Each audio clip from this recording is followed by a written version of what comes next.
Hello all, hope you are doing well. Welcome to వైషుతో ముచ్చట్లో. ఇది సాటర్డే మినీ బ్లాగ్ అనమాట. మనకి ఆఫీస్లో సాటర్డే అండ్ సండే 9:30కే వచ్చేయాలి కాబట్టి మార్నింగ్ 8 o'clockకే స్టార్ట్ అయిపోయా.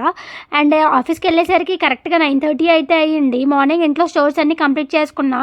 కుకింగ్ అయితే చేయలేదు కాబట్టి మార్నింగ్ టిఫిన్ తీసుకొని ఆఫీస్కి వచ్చి అయితే బ్రేక్ఫాస్ట్ చేస్తున్నా. రైస్ ఒకటే తీసుకొచ్చా కాబట్టి సాంబార్ తీసుకేసుకొని మళ్ళీ ఆఫీస్కి అయితే రిటర్న్ బ్యాక్ అయిపోయా. మధ్యలో షాప్ కనిపిస్తే చిక్కీ అయితే తీసుకొని తింటున్నా. చిక్కీ అనమాట. స్టెప్స్ ఎక్కుతూ తింటూ వెళ్తున్నాను. అలా తర్వాత ఆఫీస్లో పర్మిషన్ తీసుకొని చిన్న వర్క్ మీద జియో ఆఫీస్కి అయితే వెళ్ళాను. అక్కడ నుంచి మళ్ళీ మెట్రో ఎక్కి ఆఫీస్కి అయితే రిటర్న్ బ్యాక్ అవుతున్నాను. మెట్రో స్టేషన్ నుంచి అరౌండ్ 10 minutes అయితే పట్టింది. నా వీడియోస్ కనుక మీకు నచ్చినట్లయితే please like, share and subscribe to my channel. ఇప్పటికైతే ఇంతే, మరి బాయ్.